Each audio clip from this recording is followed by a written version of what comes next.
कांग्रेस के महाअघाड़ी वाले साथियों को चुनौती देता हूं। कांग्रेस के युवराज के मुंह से, कांग्रेस के नेताओं से वीर सावरकर के तप, त्याग, बलिदान के कम से कम 15 मिनट रोज अपने भाषण में प्रशंसा करके जरा दिखा दे। एक युवराज कभी भी वीर सावरकर की प्रशंसा करने की हिम्मत नहीं करे। कांग्रेस के दोस्तों को यह भी चुनौती देता हूं, वो कांग्रेस के नेताओं से, युवराज के मुंह से बाला साहब ठाकरे की, उनकी विचारधारा की सार्वजनिक रूप से प्रशंसा करके दिखाएं। आज 8 नवंबर है, मैं दिन गिनूंगा और महाअघाड़ी वालों से जवाब का इंतजार करूंगा। Well, right now we are joined with Union Minister Kiren Rijiju. Sir, thank you for connecting with us. A lot of rallies has been happening.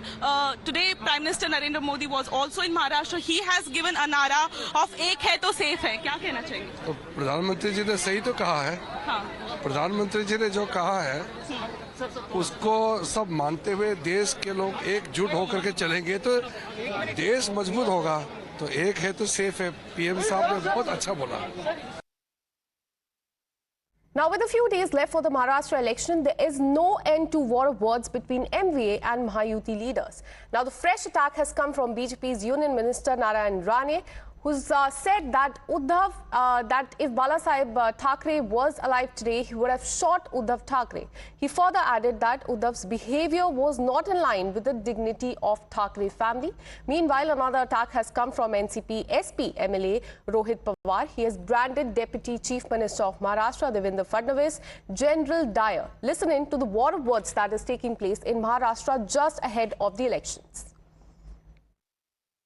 Shiv Sena या पक्षाचा हा प्रमुख बाळासाहेबांचा पुत्र एका सभेला म्हणतो, काय म्हणाला,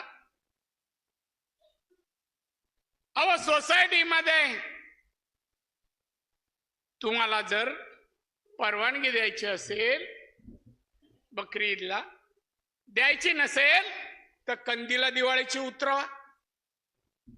मला बाळासाहेब आठवले, गोळ्या घातल्या असते याला असं बोलल्यावर. खरं सांगतो, एवढे कडवड होते बाळासाहेब. या महाराष्ट्रामध्ये जो द्वेष पसरवला जातोय आणि द्वेष जर कुणी पसरवत असेल तर त्याचं एकच नाव आहे, म्हणजे देवेंद्र फडणवीस. बाकी दुसरं कुठलंच नाव निघत नाही. ते स्वतःला काय म्हणतात, ते या नवीन युगाचे अभिमन्यू आहेत. कसलं अभिमन्यू? तुम्ही चक्रव्यूहामध्ये आज जाऊ शकता, पण सामान्य लोकांना चक्रव्यूहातून बाहेर काढू शकता का? अजिबात नाही. महागाईचं चक्रव्यूह बाहेर काढू शकतात का देवेंद्र फडणवीस? अजिबात नाही. बेरोजगारीचे चक्रव्यूह बाहेर काढू शकतात का देवेंद्र फडणवीस?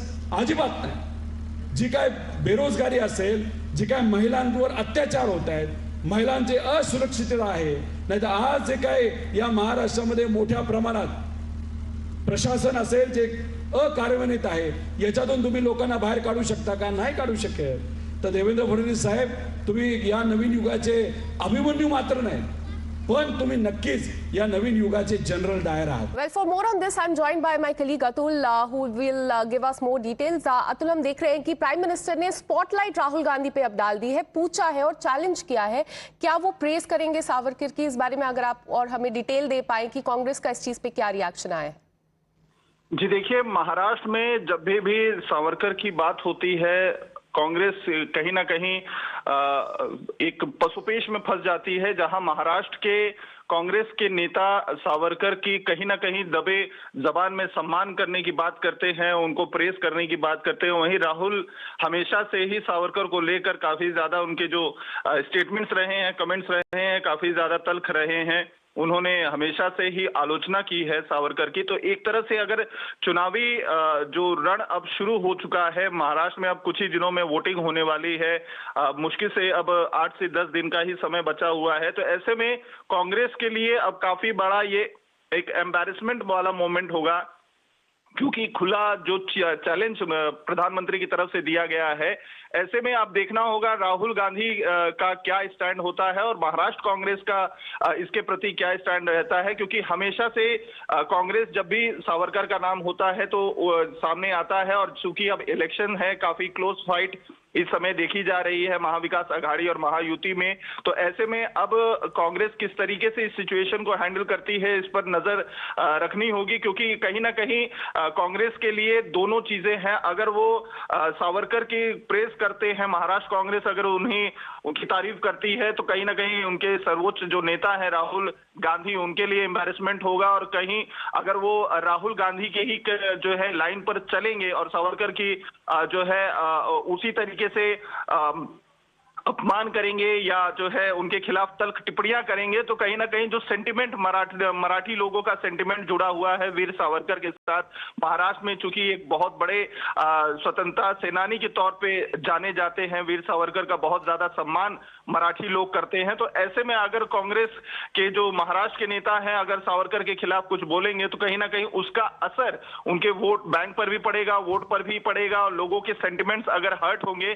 तो कांग्रेस के लिए बहुत बड़ी मुश्किल महाराष्ट्र में हो सकती है। तो ऐसे में कहीं ना कहीं प्रधानमंत्री नरेंद्र मोदी का ये जो चैलेंज है ओपन कांग्रेस को और कांग्रेस के सर्वोच्च नेता राहुल गांधी को, कहीं ना कहीं अब पूरी पार्टी को और कांग्रेस को एक पसोपेश में डाल दिया है प्रधानमंत्री। Absolutely. So this is a challenge by the Prime Minister to the Congress leader and also the MVA to get the Yuvraj to praise Savarkar. Thank you, Atul, for all the details. Now shifting